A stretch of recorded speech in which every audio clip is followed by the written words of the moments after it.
மன்னார் மாவட்டத்தில் இதுவரையில் குறைந்தளவு மழை உச்சியை பெற்ற வண்ணம் காணப்படுகின்றது. எனினும் குறிப்பிட்ட சில பிரதேசங்களில் அதிகளவான மழை பதிவாகப்பட்டுள்ளது. எனினும் இந்த மழை உச்சி காரணமாக இதுவரை மாவட்டத்தில் எந்த அனர்த்த பாதிப்புகளும் அறிக்கையிடப்படவில்லை. எனினும் மன்னார் மாவட்டத்தில் பருவகால மழை தொடர்பாக மாவட்ட மட்ட மற்றும் பிரதேச மட்ட கூட்டங்கள் மாவட்ட செயலாளர் மற்றும் பிரதேச செயலாளர்கள் தலைமையில் நடைபெற்றுக் கொண்டிருக்கிறது. இந்த முன்னாயத்த கூட்டத்தில் பல்வேறுபட்ட வெள்ள அனர்த்தங்களை குறைப்பதற்கான முன்னாயத்த நடவடிக்கைகள் மேற்கொள்வதற்கான அறிவுறுத்தல்கள் சம்பந்தப்பட்ட திணைக்களங்களுக்கு வழங்கப்பட்டிருக்கின்றது. அதன் அடிப்படையில் அந்த அறிவுறுத்தல்களுக்கு அமைய எதிர் வருகின்ற பருவகாலத்தில் ஏற்படுகின்ற வெள்ள அனர்த்தத்தை தடுப்பதற்கான தணிப்பு நடவடிக்கைகள் முன்னாயத்த நடவடிக்கைகள் பல்வேறுபட்ட திணைக்களங்களால் நடைபெற்றுக் கொண்டிருக்கிறது.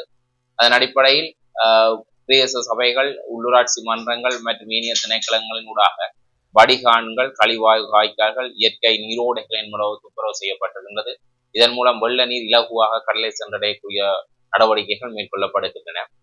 இந்த கூட்ட தீர்மானத்தின்படி தற்பொழுது உயர்தர காப்பது உயர்தர பரீட்சைகள் நடைபெற்றுக் கொண்டிருக்கின்றது. இந்த காப்பது உயர்தர பரீட்சையின் போது மாணவர்களுக்கு எந்த ஒரு அனர்த்த நிலைமைகளும் இதுவரை ஏற்படவில்லை. சிறப்பான முறையில் இந்த பரீட்சைகள் நடைபெற்றுக் கொண்டிருக்கின்றன.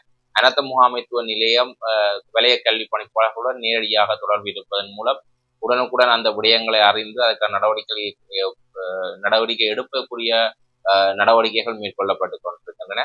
தற்பொழுது மன்னார் மாவட்டத்தில் இருக்கின்ற பிரதான குளங்களான கட்டுக்கரை குளத்தில் 9.4 அடி நீர்மட்டமே காணப்படுகின்றது. எனினும் இந்த குளம் நீர் வான் பாய்வதற்கு 11.56 அடி அளவில் புறப்படுகின்ற சந்தர்ப்பத்தில் மட்டுமே வான் பாய்வதற்கான வாய்ப்புகள் காணப்படுகின்றன. அத்தோடு மத்திய மாகாண மற்றும் சிறிய நீர் குளங்களில் நீர்மட்டங்கள் 50 வீதத்திலும் குறைந்த அளவிலேயே காணப்படுகின்றது. இதனால் இதுவரைக்கும் எந்த ஒரு வெள்ள அனர்த்த நிலைமைகளும் மன்னார் மாவட்டத்தில் ஏற்படவில்லை. மேலும் தற்பொழுது வளிமண்டல திணைக்களத்தினால் வழங்கப்பட்ட அறிவிப்புகளுக்கு அமைய எதிர்வரும் 22ஆம் தேதி, அதாவது நாளைய தினம் தென்கிழக்கு வங்காள விரிகுடாவில் காற்றழுத்த தாளமுக்கம் ஒன்று உருவாவதற்கான வாய்ப்பு இருப்பதாக கூறப்படுகின்றது. இந்த காற்றழுத்த தாளமுக்கம் 23, 24, 25 கால பகுதிகளில் வங்காள விரிகுடாவின் மத்திய பகுதியை சென்றடையும் என எதிர்பார்க்கப்படுகின்றது. அந்த காலப்பகுதியில் அந்த காற்றழுத்த தாளமுகம் காற்று சுழற்சியாகவும் மாற்றமடையும் என எதிர்கூறப்படுகின்றது. இதன் அடிப்படை அந்த 23, 24, 25 கால பகுதியில் வடக்கு மற்றும் கிழக்கு மாகாணங்கள் 100 மில்லிமீட்டர் கூடுதலான மழை வீழ்ச்சி பெறும் எனவும் அந்த காலப்பகுதியில் காற்றின் வேகம் மிகவும் உயர்வாக இருக்கும் எனவும் எதிர்பார்க்கப்படுகின்றது. எனவே இந்த காலப்பகுதியில் மழை காரணமாகவும் மற்றும் சைக்ளோன் காரணமாகவும் ஏற்படுகின்ற அனர்த்தங்களிலிருந்து பாதுகாப்பு பெறுவதற்கேற்ற முறையில் மக்கள் அனைவரும் மிகவும் அவதானத்துடனும் வளிமண்டல திணைக்களம் மற்றும் அனர்த்த முகாமைத்துவ நிலையத்தினால் வழங்கப்படுகின்ற அறிவுறுத்தல்களை பின்பற்றி தமது பாதுகாப்பு நடவடிக்கைகளை மேற்கொள்ள வேண்டும் எனவும் கேட்டுக்கொள்ளப்படுகின்றார்கள்.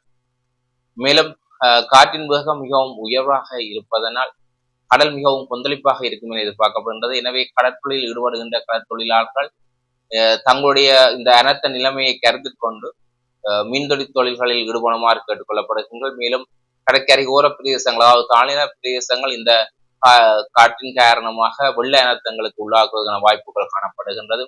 எனவே கடற்கரை ஓரத்தில் வாழுகின்ற மக்கள் இந்த கடல் வெள்ளம் தொடர்பாகவும் மிகவும் அவதானத்துடன் இருக்குமாறு கேட்டுக்கொள்ளப்படுகின்றீர்கள். அத்தோடு இந்த காற்றின் வேகம் மிகவும் உயர்வாக காணப்படுவதனால் இந்த இதனால் ஏற்படுகின்ற அனர்த்தங்கள், உதாரணமாக ஆபத்தான மரங்கள் மற்றும் ஆபத்தான கட்டிடங்களுக்கு வாழ்கின்ற மக்கள் இது தொடர்பில் மிகவும் அவதானத்தை செலுத்தி அதுக்குரிய பாதுகாப்பு நடவடிக்கைகளை மேற்கொள்ளுமாறு கேட்டுக்கொள்ளப்படுகின்றீர்கள்.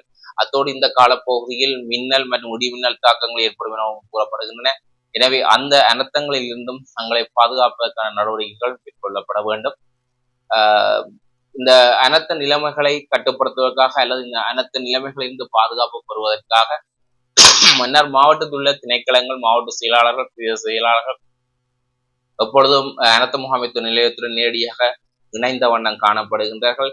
எனவே இந்த அனர்த்த நிலைமையை கட்டுப்படுத்துவதற்காக அல்லது இந்த அனர்த்தம் தொடர்பாக ஏதாவது தேவைகள் ஏற்படும் பட்சத்தில் அனர்த்த முகாமைத்துவ நிலையத்துடன் நேரடியாக தொடர்பு கொள்ள முடியும்.